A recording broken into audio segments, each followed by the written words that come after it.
ป่ามือมามันก็มามือตากับลายเวียกเห็นแล้วก็เก็บแน่งนี่นะ เก็บเนี่ย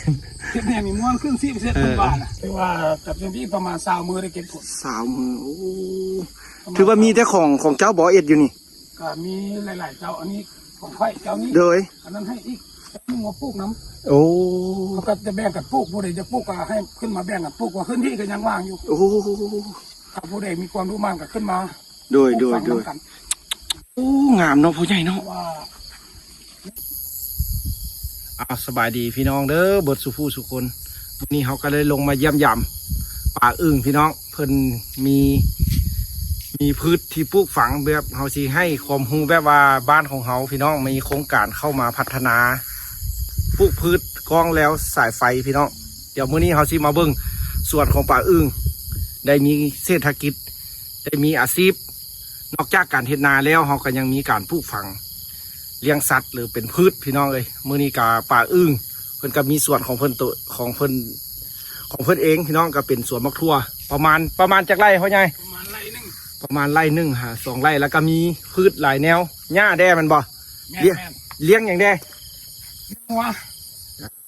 ปลูกหญ้าเลี้ยงงัว เพิ่นปลูกหญ้าเลี้ยงงัวเฮ็ดนาพี่น้องเดี๋ยว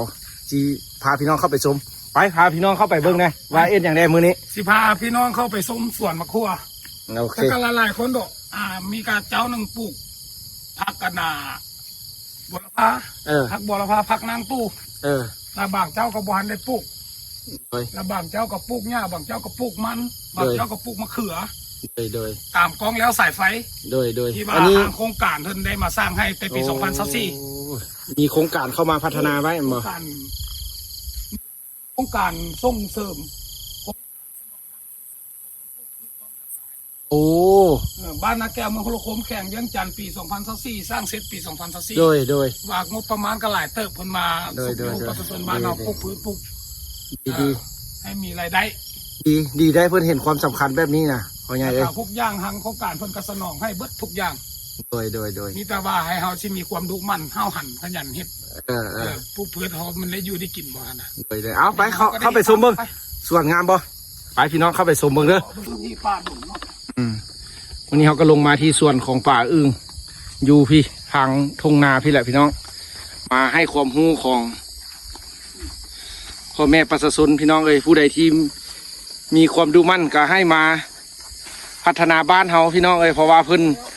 มาให้โครงการละพี่น้องโดยเพิ่นเอาน้ำประปามาให้เด้เฮาก็มีแต่แห้งปุกเอาพี่น้องเอ้ยให้มีความสามารถมากในการเกษตรหรือว่าอยากได้อาชีพเสริมกลับมาผมมีไฟฟ้าวะนี่บ่ใส่โซลาร์เซลล์นี่พี่น้องแผงโซลาร์เซลล์เนาะนี่เนาะแต่อันนี้หากเป็นไฟฟ้าแห้งสูงซื่อแต่เขาบ่ได้ใช้ไฟสายพันโอ้สายไฟฟ้าแห้งสูง230โวลต์นั่นโดยอันนี้แม่นพอเกษตรแท้ๆเด้พี่น้องเลยเพิ่นมีนาแล้วก็เลี้ยงงัวมีหนองปลาอีกมันบ่แม่นหนองปลากันมีหนองปลาอีกอาชีพที่เพิ่นอยู่บ้านเฮาพี่น้องก็มีอยู่มีกินเลี้ยงลูกใหญ่จนเป็นสาวละป๊อดจักเดือนแล้วนี่พ่อใหญ่คืองามเดือนนึงอายุมันได้เดือนนึงเดือนออกประมาณเดือนกับก็มื้อ10มื้อนี่แหละอายุมะขั่วกำลังออกผลนี่จะอีกโดนปลาได้เก็บนี่ได้ครับผลนี่แต่ว่ากับเจ้าพี่ประมาณ20 มื้อได้เก็บผล20 มื้อโอ้ถือว่ามีแต่ของเจ้าบ่อเอ็ดอยู่นี่ก็มีหลายๆเจ้าอันนี้ของไข่เจ้านี้โดยอันนั้นให้อีกมึงมาปลูกน้ำโอ้เขาก็จะแบ่งกันปลูกผู้ใดจะปลูกก็ให้ขึ้นมาแบ่งกันปลูกว่าพื้นที่ก็ยังว่างอยู่โอ้ถ้าผู้ใดมีความรู้มากก็ขึ้นมาโดยโอ้งามเนาะผู้ใหญ่เนาะโอ้นี่พี่น้องนี่โครงการเพิ่นเอ็ดให้เด้อพี่น้องเอ้ยแบบโครงการนี้แบบว่ามันดินเป้าว่างเนาะแล้วมันบ่มันเป็นโปรเจกต์นี้เป็นดินที่ว่าเสียไปแล้วเพราะว่าว่างแล้วสายไฟเนี่ยเขาจะเฮ็ดอย่างบ่ได้นอกจากจะเฮ็ดพืชปลูกพืชลมลูกปลูกมีปลูกตรงนี้แหละพอเฮ็ดอย่างบ่ได้แล้วมันไกลกองแล้วสายโดยเอาพาพี่น้องชมมึงดูถือว่าเอจักคูนี่ปีกายนี้ได้เฮ็ดบ่เฮ็ดทุกปีบ่หรือว่าโอ้ปีที่2เพราะว่าเขาบ่เคยปลูกบ่หรือว่ายังบ่เคยเฮ็ดมาก่อน เขาก็ทำบุญเฮ็ดแต่ที่ไปเฮ็ดอย่างสาวให้สาวนาเขานี่อันนี้ นี่ก็ได้วะนี่น้ำตัวนี้ใส่ได้วะนี่ว้า เปิดจ้วง ว ละกินก็ได้ด้วยนี่ ใส่ซ่านจ้ากินก็ได้พี่น้องเอ้ยอันนี้มันพอเกษตรนะแท้ๆพี่น้องตัวแบบตัวอย่างของบ้านเขาพี่น้องเอ้ยบ้านนาภูเขาควายพี่แหละทางดินแดนเมืองทุรคมแข่งวิจันทร์นอกจากเห็ดนาแล้วก็ยังมีพืชปลูกฝังมะทั่วพี่น้องเอ้ยแล้วก็เลี้ยงงัวนอกจากเลี้ยงงัวแล้วก็ยังมีหนองป่าอีกเลี้ยงป่า มาทางนี้เนาะ ใช่ มาครัวมาทางนี้ล่ะบัดนี้พื้นที่แต่ละมือเขามาเมื่อใดเขาว่างเขาจะเก็บหัวตะขั่วแล้วบัดนี้มันแตกเม่งมันออกมาเนาะหัวตัวที่เป็นนี่เขาบอกให้มีเทคนิคการปลูกแบบไทยเพิ่นแบบพื้นบ้านก่อน แม่นเอาอันนี้ก็ได้สูตรมาแต่อยู่ไทยบ่นี่ได้เบิ้งน้ำเฟซน้ำอย่างเนาะ เบิ้งตามเฟซตามอย่างค่ะละ เบิ้งตามเฟซตาม YouTube พี่น้อง อย่างมือบอลคุก โอ้แต่หางงามได้สมครัวบ่ใหญ่นี่ เพราะว่าแต่ก่อนเราเฮ็ดแต่นาบ่ได้เฮ็ดสวนแต่ว่าเริ่มมีโครงการขึ้นมาแล้วเขาก็เลยมีพื้นที่ปลูก แม่นแบบน้ำสะดวกสบายเนาะโครงการเท่ากับดิเจ้านึงไปกับไปผู้ใด อันนั้นปลูกอย่างตัวนั้น เพิ่นหาเขาเลิกเพิ่นเริ่มสิหายใหม่ละเบิดสุดเพิ่นละเพิ่นปลูกไปนี่ คนปลูกมะเขือวะอยู่หั่น แต่ละคนเพิ่นปลูกมะเขือแต่ละคนเพิ่นก็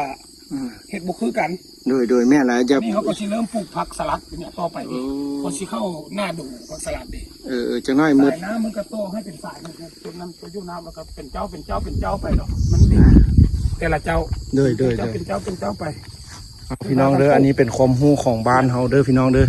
เฮาบ่มีเศรษฐกิจหยังกะเอ็ดปลูกพืช ตัวคนอยู่ลาบ่เป็นกันเนาะ ว่ามันออกดอกเลยได้นี่ไวๆนี่ที่ป้ายมือได้แล้วนี่นะ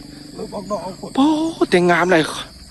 คือว่าเฮ็ดงามแท้นี่นะแล้วมะครัวนี่ซื่อจิตแท้ป้า ใส่ให้เขาเลยส่วนแปลงเอาแล้วใดก็เอาแนะนำให้บ้านเพิ่น บ้านผู้ใดว่างคันจะปลูกก็ให้ปลูกตอนนี้ เด้เพิ่นก็เนี่ยพ่อใหญ่เพิ่นยังจงดินให้เด้อไผอยากมาปลูกก็มาปลูกได้นี่โหปลูกพืชมันซ้ำนี้ก็หลายแล้วเด้ ป่ามือมามันก็มามือมาก็หลายเวียกเฮ็ดแล้วก็เก็บแน่งนี่นะ เก็บแน่ มีม้วนขึ้น10%เป็นบาทน่ะ10%ผ่ามาออกดอกอยู่ในหนองในหน้าแล้วก็โอ้พี่น้องเอ้ยอันนี้ก็ได้เขาได้ความรู้จักอันเกษตรพี่น้องทางเมืองไทยเด้อนี่นะพี่น้องทางเมืองไทยเพิ่นว่าเพิ่นก็บ่เคยแต่ก็ลองเฮ็ดลองทึกแต่หักงามเนาะพ่อใหญ่งามหลายบักทั่วนี่นะ ที่ดินจะบ่งามปานใดแต่ว่าขึ้นกับใส่ฝุ่นโอ้แม่นเด้ต้องได้ใส่ปุ๋ยใส่ฝุ่นซันบ่ได้กินมากเด้โอ้พ่อใหญ่สิได้เงินย้อนได้นี่นะพ่อใหญ่เอ้ยได้เฮาเชื่อมั่นว่าต้องได้พี่น้องที่เบิ่งอยู่นี่เพิ่นก็ต้องเชื่อมั่นเจ้าว่าเจ้าต้องเฮ็ดได้พี่น้องเอ้ยเจ้าต้องเฮ็ดได้พ่อใหญ่เด้อคือว่าเป็นไร่ป่ายพุ่นนี่นะจักคูนี่15คู2แถวคูนึง2แถวแล้วบัดนี้ความยาวของคูล่ะ45เมตรโอ้ความยาว45เมตรคือว่าเฮ็ดเป็นแบบถูกต้องเลยเนาะแบบคิดไล่ไว้ดีเลยนี่พี่น้องเด้ออันนี้ก็แม่นส่วนของบ้านเฮาพี่น้องเอ้ยบ้านให้บ้านนากาซี่แหละพี่น้องบ่เฮ็ดหยังคนมักเกษตรแม่นคนมักปลูกมักฝังอยู่ลาบ่เป็นบ่ห่างบ่มีหรอกบ่ห่างบ่มีเด้อพี่น้องเด้อในก็ซุนสาวให้สาวนาเนาะเลี้ยงลูกเลี้ยงเต้าใหญ่เนาะแม่นโอ้ใหญ่เป็นสาว2คนแล้วได้จะซ้อมได้แต่ลูกเขยตัวนี้อยากได้แต่ลูกเขยมาช่วยงานลูกสาวเพิ่นงามอีหลีผู้น้อยเฮียนอยู่ม.ใดก็ผู้น้อยเฮียนอยู่ม.7ปีนี้ผู้ใหญ่หันไปเฮียนต่อแล้วเฮ็ดงานอยู่ไทยอยู่เวียงเฮานี่ติหรือว่าไปอยู่ไทยพุ่นเวียงนี่ละอยู่เวียงเนาะใหญ่สิไปหาเฮียนต่อบ่สิไปหาเฮ็ดเวียกขอพ่อไปเข้ามาเวียงใน 2-3 มื้อละบางมื้อมันก็มาดอกก็สุดแล้วแต่เขาอันใหญ่แล้วก็เองเนาะสิไปบ่ห้ามบ่ห่วงผู้ใดใหญ่เป็นแซ่เป็นสาวละอยากได้แต่ลูกเขยเนาะเพื่อเขาไปซอกพวก มาซอยเรียกเสื้องานเหมือนใครไร พอกันสิอยากกันอะไรได้เนาะอยากพักผ่อนอยากลิ้นอยากง่วนอะไรเนาะหาลายล่ะโอ้มันหูอันนั้นหลงหลายเนาะนี่นะแบบอันนั้นนะ แหน่งมันนะ แหน่งมันนั่นนะโอ้พี่น้องงามอีหลีพุ่นนะไปจนเป็นเขียวลุ่ม ของประชาชนเพิ่นเคยหาปลูก ๆโดยอันนี้แม่นส่วนของพ่อใหญ่อึ่งพี่น้องเอ้ยเรานอกจากก็จะมีการเลี้ยงงัวเฮ็ดนาแล้วก็มีน้องป่าแล้วก็มีส่วนเนาะพืชลมลุกพี่น้องเอ้ยอันนี้ก็เป็นทึกอยู่ในโครงการของกองสายไฟฟ้าแรงสูงพี่น้องเพื่อบ่ให้ดินเป้าว่างเขาก็โครงการของเพิ่นก็มาพัฒนาให้มีน้ำเพื่อสะดวกสบายในการเฮ็ดเกษตรพี่น้องคือบ้านของเขามีบ่อนเดียวนี้พี่น้องตอนนี้นะมีแต่บ่อนเดียวนี้ ถ้าผู้ใดอยากเฮ็ดสวนก็มาเฮ็ดได้พี่น้อง ได้มาพัฒนา เพราะว่าดินเพิ่นก็ยังมีบ่อนว่างหลายเพิ่นก็สิแบ่งให้เฮ็ดพี่น้องเด้อเอาเดี๋ยวเขาสิถามความรู้ว่าเป็นหยังมีแฮงดึงดูดใจแนวใดจึงมาเฮ็ดแบบนี้ได้พี่น้องแต่งามสวนนั่นดิพี่น้องเบิ่งไหมพ่องามเดี๋ยวสิไปถามความรู้สึกของเพิ่นเด้อหรือว่าเฮ็ดมานี่แล้วแม่นบ่มีความรู้หยังเลย ก็แล้วกับ แบบว่า เบิ่งตามประชาชน เบิ่งต่างเพิ่นผู้เพิ่นเคยเฮ็ดว่าซั่นซะเนาะเมื่อก่อนดินตัวนี้บ่เคยปลูกหยังบ่หรือว่าเคยปลูกผัก ก้อนดินตัวนี้จะเป็นเดิน เป็นเดิน เป็นคังเป็นดินโคกแล้วก็มีกกไม้ โอ้เลี้ยงงัว กกไม้เป็นดินโคก แล้วเป็นปล่อยเลี้ยงงัวเนาะ แล้วมันเป็นคังงัวแบบนี้มันมี โครงการมา โครงการแล้วสายไฟนี่มาแล้วล่ะบัดนี้ล่ะของบางเจ้าบ่เครื่องเขาเจ้าก็ไปปลูกเฮียงให้เฮียงนาใส่แล้วบัดนี้ให้เฮาเฮ็ดบ่ได้ก็แล้วสายดิก็แล้วสายที่ว่ามันปลูกสร้างบ่ได้แล้วก็เฮ็ดกิจกรรมอย่างอื่นที่ว่ามันที่ว่าใกล้กับสายไฟบ่ได้แล้วก็เฮ็ดบ่ได้มีแต่ปลูกพื้นลุ่มลุกเสีย โอเคเด้งัวก็แม่นบ่หันงัวเฮาบ่หันโอ้งัวก็มาอีกพี่น้องมีหญ้า มันมีหญ้าเฮ็ดเป็นลอกไว้มีหญ้าแล้วเข้ามาแล้วก็ที่เจ้าหนึ่งต่างหากแบ่งให้เพิ่น อันนี้ก็เป็นส่วนพัฒนาบ้านพี่น้องเลยที่ทึกในโครงการพี่น้องเฮาก็อยากมาเอ็ดคลิปไทยวิถีชีวิตบ้านเฮาให้พี่น้องได้เห็นเพื่อว่าพี่น้อง FC ที่อยู่เมืองไทยอยากรู้ว่าการใช้ชีวิตของเฮาเป็นจังไดแต่ละมื้อแต่ละวัน ของประชาชน อยู่ดินแดนลาวโอ้เมื่อก่อนเฮาไปเที่ยวกรุงเทพคักได้สวยงามสวยงามงามหลายเมืองไทยบ้านเพิ่น เมืองเพิ่นมันก็เจริญกว่าเฮาก็สิเจริญน้ำหลัง มีรถไฟใต้ดินรถไฟฟ้าบักสูงๆ2-3ชั้น แม่นบ่ โอ้ห้างสินค้ามีแต่อันงามๆหรูๆนักท่องเที่ยวก็บอกหลายๆเอ้ย บ้านเฮามันก็บ่คือกันเนาะ ค่อยพัฒนาไป บ้านเพิ่นพัฒนาก่อนเฮาก็ค่อยพัฒนาน้ำหลัง โดยดิอันนี้พักอย่างของบัวลพาเนาะ บัวละพาของอีกเจ้าหนึ่ง อีกเจ้านึงแล้วตอนต่อไปหั่นบ้านได้ปลูกอย่างอีกเจ้านึงแล้วเพิ่นก็สิมาตัดหญ้าไถปลูกผักคือกันแหละต่อไปก็เดียวกันแล้วเจ้าต่อไปก็ปลูกหญ้าเจ้าต่อไปก็ปลูกหญ้าแล้วเจ้าต่อไปปลูกมันต่อไปปลูกกล้วยนี่จับขึ้นเด้บัด แหน่งว่าล้มเนาะแหน่งเนาะมันแหน่งหลายอีกแต่นี้หันเบิ่งตาม YouTube ล่ะให้เพิ่นตัดแหนงว่าเส้นปีนี้เราบ่ได้ตัดตัดมันสิได้ว่าเส้นทางบ้านเฮาก็ว่าเรื่องแหนงมันก็เป็นหน่วยเป็นดอกเป็นมะเลยว่าให้ม้วนขึ้นเด้อแต่ส่วนนี้งามหลายเด้องามหลายผู้นั้นน่าจะได้เงินพี่น้องปลูกมักอันทั่วอยู่บ้านเฮานี่น่าจะได้เงินได้เพราะว่าจากน้อยก็สิมีการเก็บเกี่ยวข้าวเนาะอะไรได้นี่เก็บเกี่ยวข้าวเฮาก็สิได้เก็บผลผลิตเป็นมักทั่วพี่น้องเอาไปขายในตลาดในช่วงออกพรรษานี่ช่วงวันที่5ที่6ที่7สิมานี่แล้วแม่น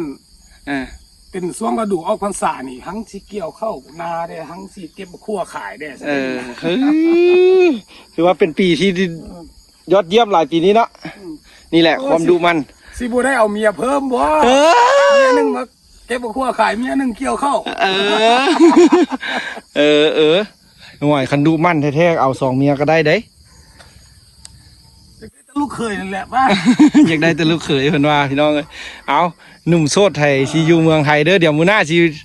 เอาลูกสาวเพิ่นมาถ่ายอยู่นี่งามพี่น้องเอ้ยลูกสาวเพิ่นชื่อนางมีนากับนางเมษาพี่น้องเอ้ยหูงามสูงขาวโอ้ยช่วยได้แม่พันธุ์ดีเด้